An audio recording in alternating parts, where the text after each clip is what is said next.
இதை மூக்கு சளி பழ மரம்னு சொல்லுவோம். ஏன்னா இதில் ஒரு பழம் வரும். அந்த பழம் நல்லா சாப்பிட்றதுக்கு சுவையாக இருக்கும். ஒரு மாதிரி துவர்ப்பு, புளிப்பு எல்லா சுவையும் கலந்த மாதிரி, இனிப்பு எல்லாம் கலந்த மாதிரி ஒரு சுவையாக இருக்கும்.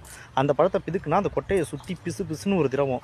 அது பார்க்குறதுக்கு மூக்கு சளியை மாதிரியே இருக்கும். அப்படின்றதுனால மூக்கு சளி பழ மரம் அப்படின்னு கிராமங்களில் சொல்லுவாங்க. உண்மையான இதோட பேர் நறுவிழி, நறுவல்லி அப்படின்ட்டு நிறைய பேர் இருக்குது. நிறைய விதவிதமாக ஒவ்வொரு ஊரில் சொல்கிறாங்க. நறுவிழின்ற பேர் ஏன் வந்துச்சுன்னு பார்த்தா, அதோட அந்த பழத்தை பிரட்டி பார்க்கும்போது அந்த காம்பு ஒட்டி இருக்க பகுதியிலேருந்து நிறைய நரம்புகள் போகும். அது பார்க்க நம்ம கண்ணோட கருவிழி அமைப்பு மாதிரியே இருக்குன்றதுனால நறுவிழி அப்படின்னு பேர் வந்திருக்கு.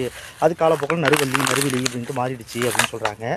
இதில் பல வகையான மருத்துவ குணங்கள் இருக்குது. ஏகப்பட்ட மருத்துவ குணங்கள் இருக்குது. கேன்சருக்கே கேன்சர் வராமல் தடுக்கிறதுக்கு இந்த பழத்தை துடைச்சி சாப்பிட்டா உதவி பண்ணும் அப்படின்றாங்க. ஆனால் இந்த பழத்தை அதிகமாக சாப்பிட்டா வயிற்றை பெரட்ட ஆரம்பிக்கும், கொஞ்சம் கொமட்ட ஆரம்பிக்கும். ஆனால் அளவோடு சாப்பிட்டோம்னா அந்த மலமிழக்கி இந்த மாதிரி நிறைய தன்மை இருக்குது. குறிப்பாக இது அந்த பழத்தில் குழகுழப்பாக ஒரு தன்மை இருக்குதுன்னு சொன்னல, அந்த தன்மை இருக்கிறதுனால நம்ம மூட்டு வலிக்கு ரொம்ப நல்லதுன்றாங்க. ஏன்னா மூட்டில் குழகுழப்பான ஒரு திரவம் இருக்கும். அதுதான் நம்ம மூட்டு திரும்பும் போதெல்லாம் லூப்ரிகண்ட்டாக வச்சுக்க உதவும். அது இல்லாமல் மூட்டு தேஞ்சு போச்சு அப்படின்னா இந்த பழத்தை தொடர்ச்சியாக சாப்பிடும்போது அது சரி பண்ணலாம். அப்படியே உங்களுக்கு அந்த பிரச்சனை இல்லைனாலும் இந்த பழத்தை நீங்கள் தொடர்ச்சியாக சாப்பிட்டுட்டு இருக்கும்போது அந்த பிரச்சனை வரதையும் தடுக்கலாம் அப்படின்னு சொல்கிறாங்க. இப்படி நிறைய பயனுள்ள இந்த மரம் சாதாரணமாக நம்ம ஊரில் வயல் பகுதிகளில், வாய்க்கால் ஓரங்களில் நிறைய முளைக்கக்கூடியதான். அந்த பழங்களை, விதைகளை பறவைகள் சாப்பிட்டு கொண்டு போய் எங்கேயாவது கழிவாக கழிக்கும் போது அப்போ அதுங்க விதையாக முளைக்கும். நம்மளும் வீட்டில் நட்டு வளர்க்கலாம். அப்பப்போ அந்த பழங்களையும் சாப்பிட்லாம். நல்ல ஒரு மரம். எங்களோட சின்ன வயசில் இந்த பழத்துக்கு நாங்கள் அவ்வளோ ஆசைப்பட்டு